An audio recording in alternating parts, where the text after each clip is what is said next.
శ్రీమాత్రే నమ. జై గురు దత్తాత్రేయ నమ.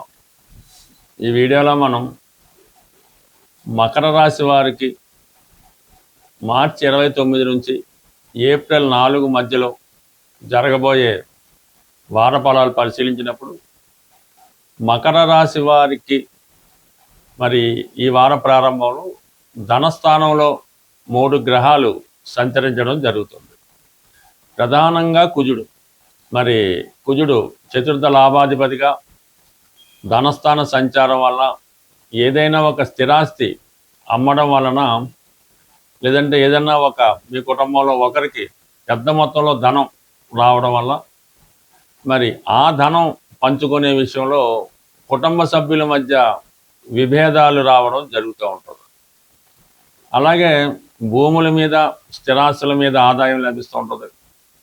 అలాగే దీన్ని ఏ విధంగా ఖర్చు పెట్టాలి అన్న విషయంలో మరి మీ కుటుంబ సభ్యుల మధ్య విభేదాలు, మనస్పర్ధలు రావడం జరుగుతూ ఉంటుంది.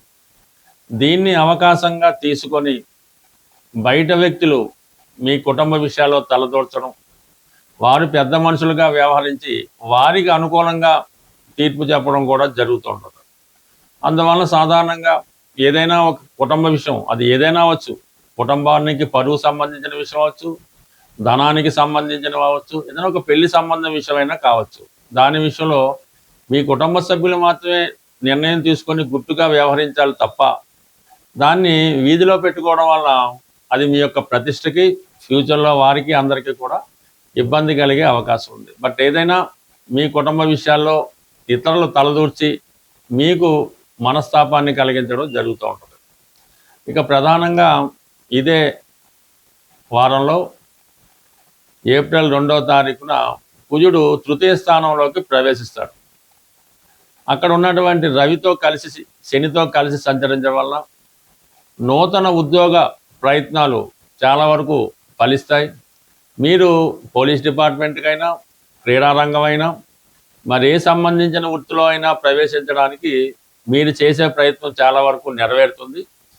ఏదో ఒక ప్రభుత్వ సంస్థలో కానీ, ప్రభుత్వ అధికారం వద్ద కానీ, ఒక రాజకీయ నాయకుల వద్ద కానీ ఒక సబార్డినేట్గా చేరే అవకాశం మీకు రావడం జరుగుతూ ఉంటుంది. అంటే మీ యొక్క సలహాలు, సూచనలతో ఇతరులు కొంత ఇంప్రూవ్మెంట్ అవ్వడం కూడా జరుగుతూ ఉంటుంది. బట్ ఏదైనా ఒక అధికార పదవి, ఒక నామినేటెడ్ పోస్ట్ లాంటిది పెద్దవారి ద్వారా రావాల్సింది ఈ సమయంలో మీకు రావడం జరుగుతుంటుంది.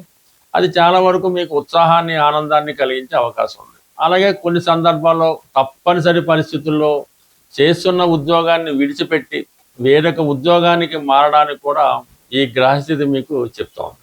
సో ఇవన్నీ పక్కన పెడితే చతుర్థ స్థానంలో శుక్రగ్రహ సంచారం, ఇది చాలా వరకు గృహ సౌకర్యాలను పెంచుతూ ఉంటుంది.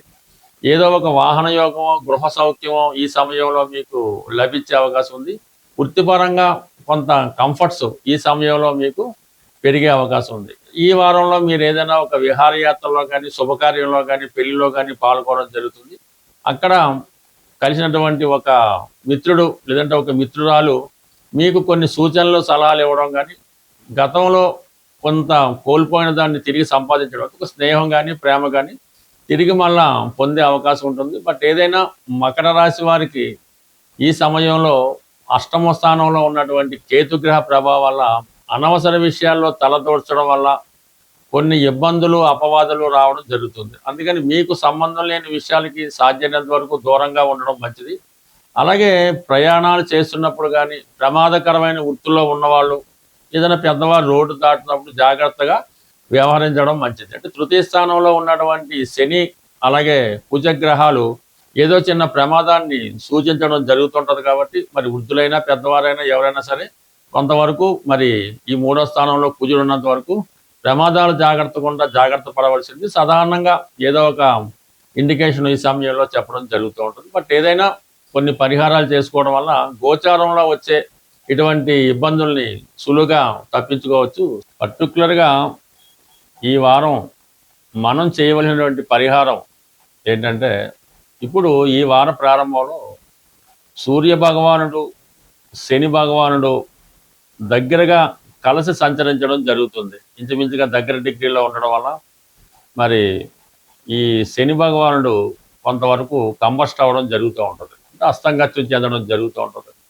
దానివల్ల ఈ ఉద్యోగస్తులకి చాలా ఇబ్బందులు కలుగుతుంటాయి.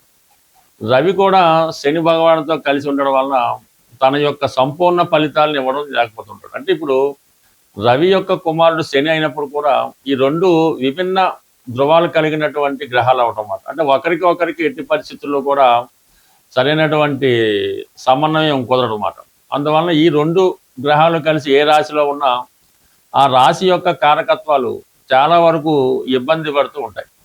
సో ఈ కారణం వల్ల ఏంటంటే ఎవరైనా సరే ఈ సమయంలో వ్యక్తిగత ఆరోగ్యం కొరకు కానీ, తండ్రి గారి ఆరోగ్యం కొరకు కానీ, లేదంటే ఉద్యోగంలో అభివృద్ధి కొరకు కానీ కంప్లీట్గా ఈ రెండు గ్రహాలని మీరు పరిహారం చేసుకోవాల్సి వస్తుంది.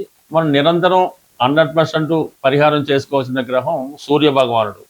అంటే సూర్యుడే మనకి వెలుగుని, జీవితాన్ని, ప్రాణాన్ని అన్నీ సమకూరుస్తూ ఉంటాడు.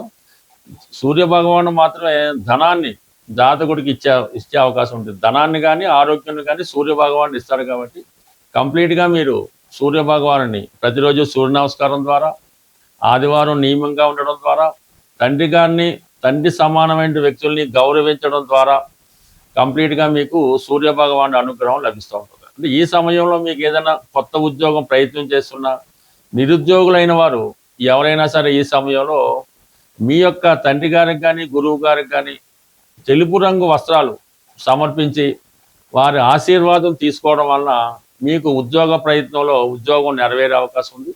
అలాగే ప్రస్తుతం మరి ఈ సమయంలో మీరు ఉద్యోగం కొరకు ఆశిస్తున్నటువంటి నిరుద్యోగులు ఎవరైనా ఉంటే మీరు శ్రీరాముల వారి పట్టాభిషేకం ఫోటో ఒకటి తీసుకొని ఆ పట్టాభిషేకం అన్నటువంటి ఫోటోకి మీకు సాధనతార రోజు కానీ, మీ నక్షత్రానికి సాధనతార రోజు కానీ, లేదంటే క్షేమతార రోజు, లేదంటే సంపత్తు తారాబలం చూసుకొని ఆ శ్రీరామ పట్టాభిషేకాన్ని రామరక్షా స్తోత్రం అన్నది పారాయణ చేసి రాముల వారికి, లక్ష్మణుల వారికి, భరత శత్రులు అందరికీ కూడా ఆలోచించుకొని ఒక చక్కని, అంటే మీరు ఏదైతే తింటారో అటువంటి భోజనాన్ని నైవేద్యంగా పెట్టవలసి ఉంటుంది.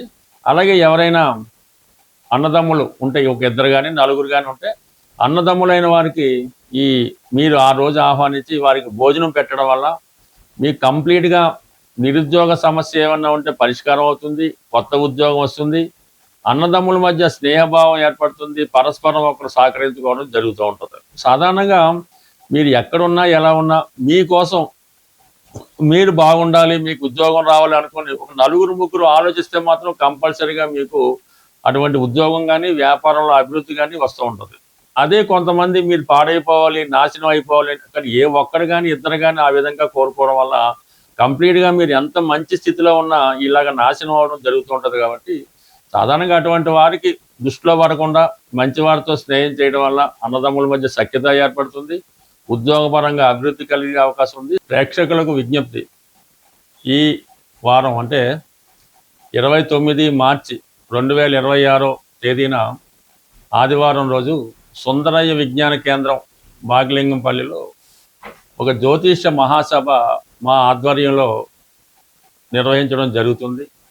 ఈ జ్యోతిష్య మహాసభ ఉదయం 9:30 నుంచి సాయంకాలం 5:30 వరకు ఉంటుంది. ప్రవేశం అన్నది పూర్తిగా ఉచితం. అన్ని సౌకర్యాలు మీకు సభలో ఏర్పాటు చేయడం జరుగుతుంటుంది. అంటే భోజన సౌకర్యాలు వగైరా వగైరా. ఈ సభలో ప్రముఖ జ్యోతిష పండితులైనటువంటి శ్రీ నానాజీ పట్నాయక్ గారు, అలాగే మల్లాది మణి గారు, జనార్దన్ ఠాగూర్ గారు, అలాగే బంగారాయ్ శర్మ గారు, నీలం పూర్ణమోహన్ గారు, ఎన్ విజయశంకర్ గారు, అలాగే విజయలక్ష్మి గారు మొదలగు ప్రముఖ జ్యోతిష్కులు వారి వారి ప్రసంగాలు వినిపిస్తారు. ఈ సభలో వచ్చినటువంటి ప్రేక్షకులు ఎవరైనా ఉంటే వారి యొక్క సందేహాలు ఏవైనా ఉంటే సభాముఖంగా ఈ పండితుల వద్ద మీరు తెలుసుకొని దానికి సరైనటువంటి సమాధానాలు కూడా తెలుసుకునే అవకాశం ఉంటుంది. జ్యోతిషంపై ఆసక్తి ఉన్నవారు తప్పకుండా ఈ సభకు హాజరై మమ్మల్ని, మా సభని విజయవంతం చేస్తారని ఆశిస్తూ స్వస్తి, శుభం.